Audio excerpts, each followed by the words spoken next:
The returns are a-coming to both AEW and WWE. We talk about it all next on the Squared Circle Psychobabble. My name is Michael Valenti. Joining me is Ralph Valenti.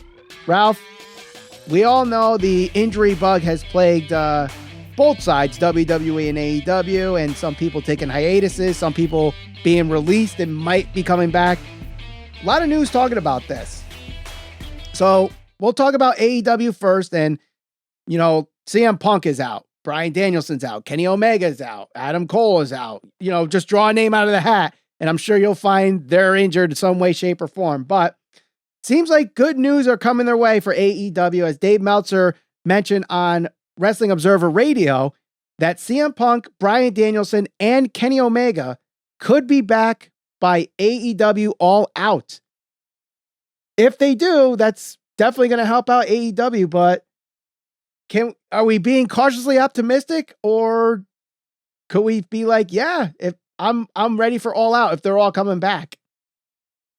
The one I'm most optimistic about is Punk, because it seemed like that was an ankle or a foot injury, and he was pretty upfront and said, look, I'm going to be out for a little bit, but I'll be back. Right. Bryan Danielson, the thing that's scary about him, we kind of really still don't know exactly what his injury was and the extent of it, if it was concussion with his whole thing in his background. And Kenny Omega just 2 weeks ago, he said, look, if I have another setback and it's a big setback, I'm literally done. I won't come back. So I'm hoping that this is one of those situations where Uncle Dave is more right than wrong. I think that if any of them will be back by that time, I'm most confident in Punk. But I mean, who wouldn't love to have all those guys back sooner rather than later? No, I agree. And the fact that it's again in Chicago, and, you know, you have Moxley be the interim champion right now, a great way to sell this pay-per-view and sell tickets for this show, which I know they did a great job already selling it. Not really unexpected, but Punk versus Moxley, I think, is the money match in AEW right now, because Punk heading into the summer before he got hurt was probably the biggest star in AEW. But Moxley really has been the biggest star of AEW since Double or Nothing 2019.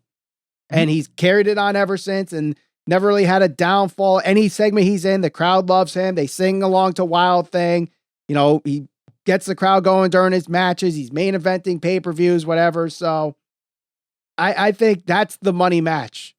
It might not be the best in-ring wise. You could probably get a better match out of Danielson or Punk, but Moxley versus Punk for me is the money match right now. I agree 100%. I mean, like you said, before any of those guys were there, Moxley was definitely the guy. It was really him and Jericho that were the two biggest names, I would say. Punk is, you know, over the last, 10, 15 years, probably one of the biggest guys in the industry. So yeah, it doesn't hurt to help him it doesn't hurt to get a guy like him back, especially if he's going to go against your second biggest draw, or maybe even your biggest draw in Moxley. So right now, obviously Kenny Omega ties into this too, because people want him back. They just want to see, you know, the best bout machine come back and have great matches again. And I know the injuries might limit the way he approaches matches, but that might actually turn out better for him. Look at what Austin did. You know, Austin had his approach, but then when he broke his neck, changed his approach and basically elevated him to lengths that, you know, not many people have seen in professional wrestling. You're talking about the likes of Hogan and Cena and The Rock that Austin needed to pivot into because of his neck injury, and just made his character even better because of that.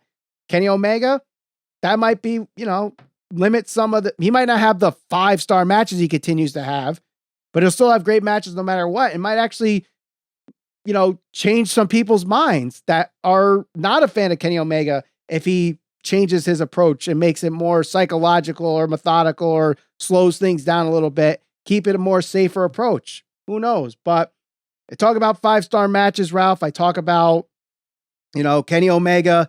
There's been some back and forth between Kenny Omega and a guy that's had a lot of 5-star matches. That's Will Ospreay.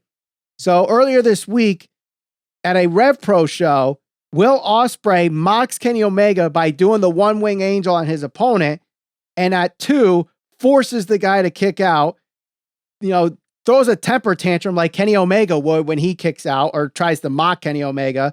Kenny Omega responds to this by saying like, okay, nice one-wing angel, but I don't get why you're doing this. It's kind of childish. And then Will Ospreay responds by saying like, this is what happens when you're a C word, and goes from there. So kind of got people talking here in the wrestling inner community. Is this a shoot or this a work? Are they building to something here where maybe next year at Forbidden Door or maybe down the line of Wrestle Kingdom, we get Omega versus Ospreay? I think this is probably just both of them having a little bit of fun. I wouldn't be surprised if we see a match between the two somewhere down the road, though. It might be worked shoot where there might be a match down the line somewhere, but maybe there is some animosity between these two for whatever reason, and Kenny Omega doesn't like Ospreay and vice versa, but that could cause some big bucks regardless of where it goes. If it goes to New Japan, I'm sure that could bring some US fans to watch and subscribe to New Japan World to see that match. Or if it goes to Forbidden Door 2 next year, that might lead to more pay-per-view buys if they get Omega versus Ospreay. If they're playing the seeds now in July for a year-long feud that culminates next June, assuming that's when it's going to be. I think that, obviously these two kind of have a little bit of history because correct me if I'm wrong, when Kenny Omega was the guy in New Japan Pro Wrestling, Will Ospreay was not at that level just yet. He was good. People respected him and he was having good matches, but he wasn't like at the Okada Omega level. So no, he was there still might be some heavyweight. animosity there. There might be some animosity about stuff that we don't necessarily know about right now. Will Ospreay is like a made guy in New Japan and well respected most other places. So right, that's true. So it'd be interesting to see how this turns out. Let us know in the comments what you guys think about it. But talking about Twitter here, something very interesting happened Thursday morning, I believe it was. Maybe it was Wednesday night. But, we saw last year, it's actually around the 1-year anniversary that this happened. Bray Wyatt released from WWE. No mention of him being part of any other promotion since. But you have those people that speculate that he's going to go back to WWE if he decides to go back to wrestling. Well, Bray Wyatt made things interesting by changing his Twitter bio to a quote that was told to him by Vince McMahon, where it says, "Begin again, kid. It's what you do." And then he followed this up with a quote from the Bible, I believe it is, and a picture of the house of David. Here's the quote that he says: "I will place on his shoulder the key to the house of David. What he opens, no one shut, and what he shuts, no one can open." And then there's a picture of him with a guy holding a head, similar to how he used to hold the lantern. So got fans talking about this. Is Bray Wyatt hinting a WWE return, or is he just working fans right now to just create conversation? I think he's doing what he does best. Anytime he tweets or even makes a remark, I don't think if he's coming back, I don't think he's going back to WWE, and I don't think he's coming back anytime soon. If anything, build yourself back. Who knows? He may be mocking Vince McMahon because of the recent allegations with Vince and all this stuff. It's like, look, the fall from grace, you got to build yourself back up. You said this to me. Now look, it's come full. I don't know. I'm just not going to be one of those people that speculates that we're going to see him back. I've kind of learned over the years, like, not to lean towards that, because a lot of times you end up being disappointed because of anticipation that you've created for yourself and not so much what the wrestler or the company has intended. So I totally agree. I mean, unless you physically see it for yourself, you got to take all these rumors and reports and people doing shit on Twitter with a grain of salt. So, but let's talk about someone that is going to be returning to WWE fairly soon, and that is Edge. Now, Edge has been written off TV recently as he was kicked out of the Judgment Day. We've not seen him since, but it appears that the report is Edge will be coming back on the upcoming Raw at MSG, coming back as the Rated R Superstar. Is this a good move for him to come back as a Rated R Superstar, Or should he change his character a little bit going after the Judgment Day again? To me, Edge is Edge. I mean, he's going to be great in any role he plays. Kind of ironic that they're moving or have moved to TV 14 and you're getting the Rated R Superstar back. So he could still go after the Judgment Day. I think the Judgment Day has certainly lost some momentum. I know Rhea Ripley is hurt. She has something going on, so she's not there. And, just being honest, Finn Balor doesn't have the ability to command a room like Edge does. So there's that too. Yeah. I think it's a good thing that he's coming back either way. And as the Rated R Superstar is fine with me too. Right. Now, obviously the main event, because it's tied into the 20th anniversary of Rey Mysterio's debut, WWE debut, I should say, before people go attacking me on Twitter or on the comment section here. But the main event will be the Mysterios versus the Judgment Day on Raw, to celebrate 20 years in WWE. So perhaps Edge comes out, saves there, and then they try to hint maybe a 6-man tag or a tag team match, Rey and Edge versus the Judgment Day at SummerSlam. Could be a possibility. Possible. That is definitely possible. And you have SummerSlam coming up.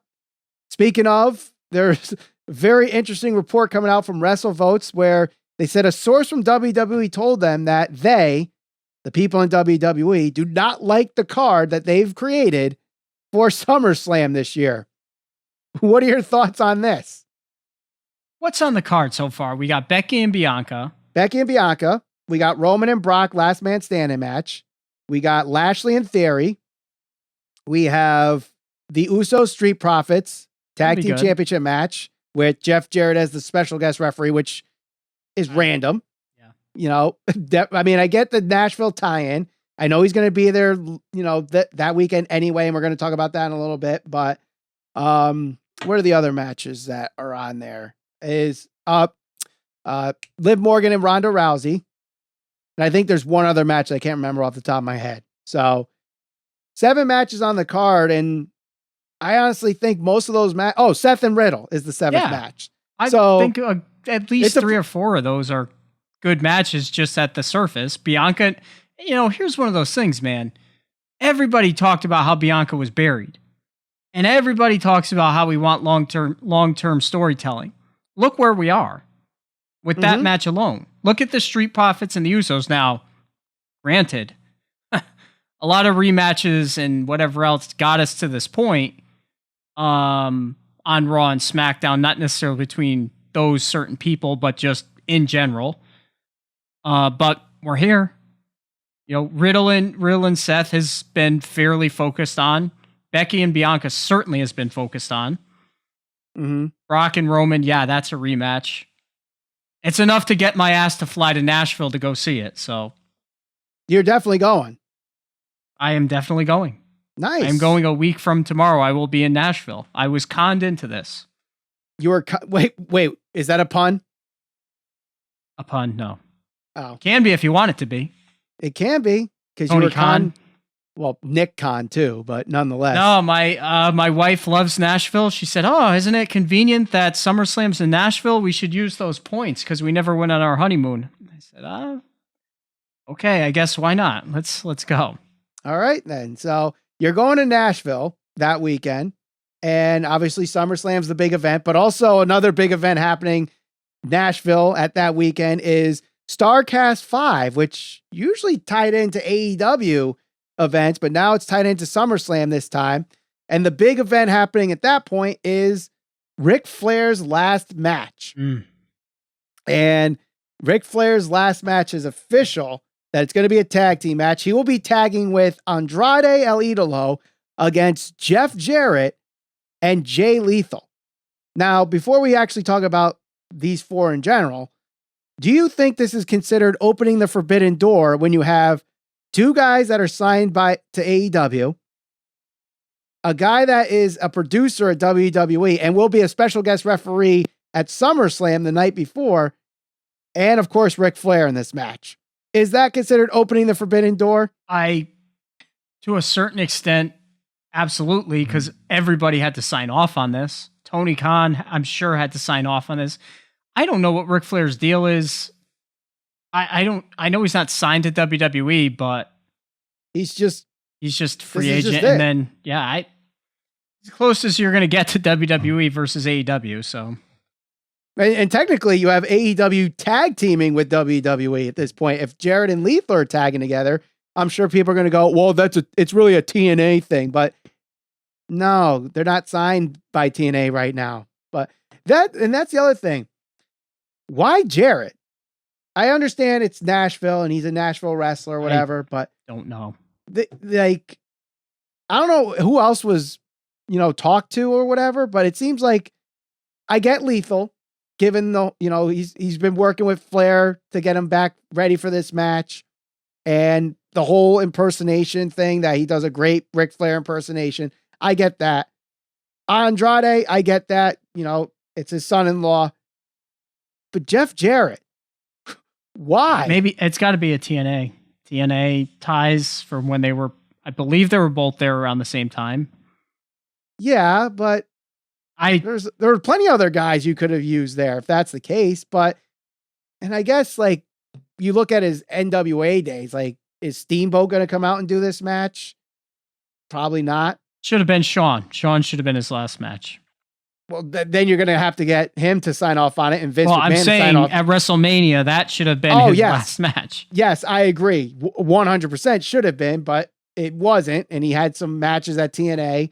So he has to kind of, right that wrong and have this match. Do you think it's going to be a good match? I don't think it's going to be a good match. I wouldn't be surprised if Ric Flair surprised some people given his age. What is he, 70-something? Yeah, he's in his mid-70s. Yeah. There's a reason this is a tag match and not a singles match. Right. More power to him. I mean, whatever. If he wants to do it, let him do it. I don't know. I don't know what to think of it. But yeah. Well, it'd be interesting. And, we do have the affiliate link. If you guys want to buy the show and anything else related to StarCast 5, just go to the description below. And don't forget... Hold up. We are not ending this week's news roundup like that, because we record these episodes on Thursday night. So we missed the big news story that happened, probably the biggest news story in pro wrestling in the last 40 years. And that is Vince McMahon retiring from WWE. Now we know this is after all the allegations that have been brought out from the Wall Street Journal about his sexual misconduct. So it's a very awkward position to have, whether not to thank the man who has given many wrestling fans so many great memories of these last 40 plus years, whether you grew up in the golden era of pro wrestling or you grew up during the new generation, the attitude era, ruthless aggression, the PG era, or today's wrestling. There's definitely memories that Vince McMahon and WWE have brought you, and that should not be forgotten. However, these allegations are pretty serious, and if they come out to be true, Vince McMahon should be condemned for it. And in fact, Matt Hardy on Twitter pretty much said this, and I agree with him 100%, because there's a lot of wrestlers out there that believe, and it's true, that without Vince McMahon, they don't have the lives that they have and all the great memories that they have and all the great opportunities that they've had. It just sucks that his career has to end like this. And if it is true that these allegations happened, he should be condemned for them and should not be out in the public eye and should be running creative and whatever, because if this was at a normal job, you probably would get fired for having these sexual misconducts. So he should not be bulletproof to that either. So Vince McMahon, the man that gave us so many great memories and so many, great stars of the last 40 plus years, we thank you. But if these allegations are true, I'm sorry, we have to condemn you for it. But let me know in the comments what your favorite WWE moment has been as a wrestling fan in the last, 40 years that Vince McMahon has owned this company. Don't forget to share this all over social media. We're on Facebook, Instagram, and Twitter, SCPB Podcast. Subscribe, and we'll see you on the next episode of the Squared Circle Psychobabble.